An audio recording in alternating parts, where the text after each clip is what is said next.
Hello Mila, hello Jack. Hello everyone else who's watching. Welcome to Storytime with Grandad.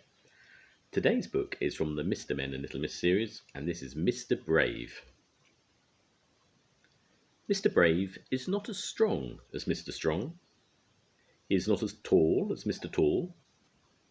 But that does not stop him being brave, as you will soon see. Now, last Tuesday, Little Miss Bossy invited Mr. Brave to tea. "And don't be late," she shouted down the phone. It was a very stormy day, but Mr. Brave knew that Little Miss Bossy's temper was worse. So he set off for Little Miss Bossy's house, hurrying along as fast as he could to be sure that he was not late for tea. Along the way he heard a cry for help. It was Mr. Messy. He had been blown into the river by the wind. Mr. Brave did not want to be late for Little Miss Bossy, but, being the brave fellow he was, he jumped in and rescued Mr. Messy. Wet right through, he hurried along the lane. Suddenly he heard someone sobbing loudly. Who could it be? It was Little Miss Summersault. She was balancing on a tightrope, tied between two tall trees. "Oh, Mr. Brave, I'm so lonely," she sobbed. "Nobody will come and play on my tightrope. They are all too frightened of heights. You're so brave. Won't you come and join me?" Mr. Brave looked up at Little Miss Summersault. Then he thought about Little Miss Bossy, but, being the brave fellow he was, he took pity on Little Miss Summersault and climbed up onto the tightrope. They chatted away happily for a while until Mr. Brave happened to look down. "Little Miss Summersault, look! The rope is going to snap! We're going to fall! And it's such a long way to the bottom! Oh, calamity! Oh, help!" he cried out in panic. "Be brave, Mr. Brave," said Little Miss Summersault.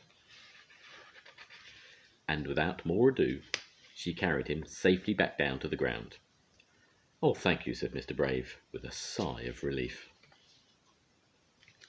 Little Miss Summersault said goodbye, but Mr. Brave was left on his own, shaking like a leaf. "I don't deserve to be called Mr. Brave. I was scared stiff. Thank goodness no one knows my secret," he said to himself. And nobody does know his secret. Or do they?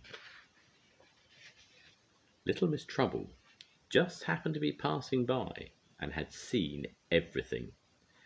And what she had seen and heard had given her an idea, a very naughty idea.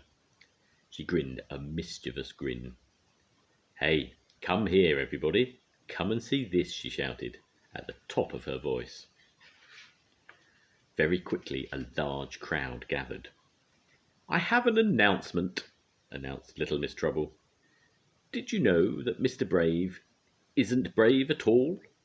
"No, can't be true," said the crowd all together. "'Tis true," said Little Miss Trouble, "and I'll prove it to you. Mr. Brave," she continued, "I dare you to walk across that tightrope." Mr. Brave looked up at the tightrope, and all the crowd looked up at the tightrope. Then all the crowd looked at Mr. Brave, and Mr. Brave suddenly remembered something, a very important something. "Just look at the time," he cried. "I'm going to be late for tea at Little Miss Bossy's." "Moustache," he cried, and he ran off as quickly as possible. "Hooray!" cheered the crowd, and they all clapped and applauded Mr. Brave. Little Miss Trouble looked puzzled. "Why are you all cheering him?" she cried. "He ran away. He isn't brave at all." "Oh, yes, he is," they all shouted. "Would you turn up late for tea at Little Miss Bossy's house?" Little Miss Trouble thought for a moment. "Gosh, he is brave after all," she said in awe. The end. Bye-bye, Mila. Bye-bye, Jack. I'll see you again soon. Goodbye, everyone else who's been watching. Bye.